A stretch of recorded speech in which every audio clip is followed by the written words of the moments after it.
Pada zaman dahulu, ada seorang janda yang punya dua orang putri, yaitu Salju Putih dan Mawar Merah. Salju Putih bersifat tenang dan lembut, sedangkan Mawar Merah lincah, tapi mereka saling menyayangi, demikian juga terhadap ibu mereka. Karena itu, rumah mungil di hutan itu menjadi rumah yang bahagia. Pada suatu malam di musim dingin, saat mereka semua sedang duduk di dekat perapian, terdengar bunyi ketukan pintu. Mawar Merah membukanya dan menjerit. Ada beruang coklat yang sangat besar, tapi dengan suara bergetar beruang itu berkata, "Jangan takut, aku hanya minta izin tidur dekat perapian malam ini. Di luar dingin sekali." Tentu, kamu bisa menginap bersama kami. Dan dia memanggil anak-anaknya untuk memanaskan sup dan menambah kayu bakar di perapian. "Maukah kamu membersihkan salju yang ada di buluku?" Mawar Merah pun mengambil sapu besar dan dengan hati-hati menyikat lapisan tebal bulu beruang yang kasar itu. Salju Putih memberi semangkuk besar sup panas dan beruang itu menghabiskannya dalam sekali tegukan. Lalu dia berbaring di depan perapian dan langsung tertidur. Esok paginya, Putih Salju membiarkan beruang itu keluar dari rumahnya dan kembali ke hutan melintasi salju tebal.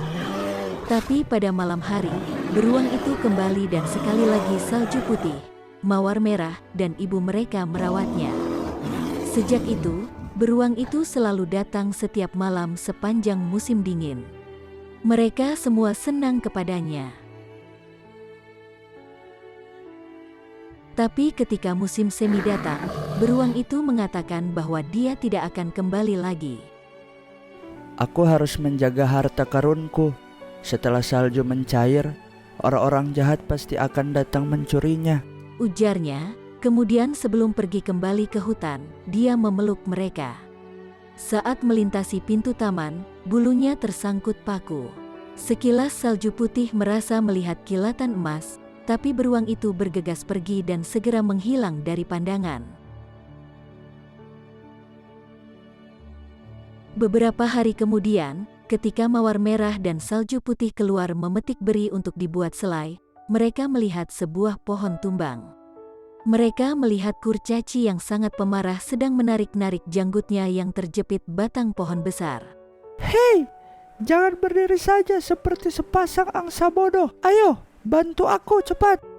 teriaknya. Betapapun kerasnya mereka menarik, Mawar Merah dan Salju Putih tidak dapat mengangkat pohon itu, sehingga Mawar Merah mengeluarkan gunting dan memotong ujung janggut kurcaci itu. Tentu saja kurcaci itu sangat roroh. Kemudian dia merenggut sekantong besar ernas dari akar pohon dan menghilang tanpa berterima kasih. Beberapa hari kemudian, ibu kedua gadis itu ingin sekali makan ikan untuk makan malam. Mereka pun pergi ke sungai untuk melihat apa yang dapat mereka tangkap. Tapi, bukannya menemukan ikan, di tepi sungai mereka melihat kurcaci teman mereka yang pemarah.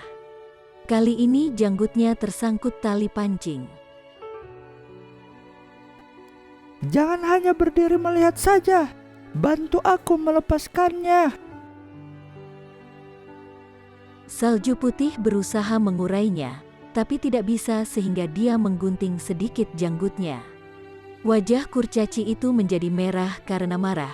Lalu dia menyambar peti permata di tepi sungai dan pergi tanpa berterima kasih.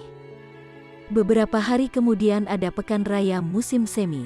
Gadis-gadis itu berniat pergi membeli beberapa pita baru untuk topi mereka dan jarum sulam untuk ibu mereka. Jadi, mereka berangkat lebih pagi. Tak lama kemudian mereka mendengar jeritan dan tangis mengerikan.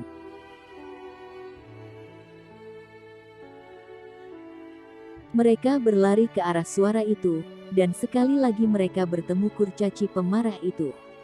Kali ini, dia sedang berjuang melawan cakar besar seekor elang. Mereka menarik dan menarik kurcaci itu, dan akhirnya burung elang itu melepaskannya. Gerutu kurcaci yang tidak tahu terima kasih itu. Dia mengambil sekeranjang mutiara, lalu berjalan terpincang-pincang secepat mungkin. Gadis-gadis itu tertawa dan melanjutkan perjalanan mereka ke pekan raya. Mereka bersenang-senang, dan hari sudah malam ketika mereka berjalan pulang. Matahari baru saja tenggelam di belakang batu besar. Dan secara mengejutkan, mereka bertemu kurcaci itu lagi. Tumpukan emas, permata, dan mutiara berharga berserakan di depannya. Tiba-tiba kurcaci itu melihat salju putih dan mawar merah. Kamu merobek jubahku. Pergi, pergi. Kalian gadis menyebalkan yang selalu menghalangiku. Tapi kemudian terdengar bunyi geraman keras dan beruang coklat besar berdiri di samping mereka. Dengan satu kebiasaan, beruang itu melempar kurcaci itu ke atas langit dan tidak ada yang pernah melihat di mana jatuhnya. Beruang itu berbalik menghadap salju putih dan mawar merah. Saat mereka berpandangan, lapisan tebal berbulu kasarnya perlahan-lahan menghilang. Di sana berdiri seorang pemuda tampan, memakai baju beludru keemasan yang mahal.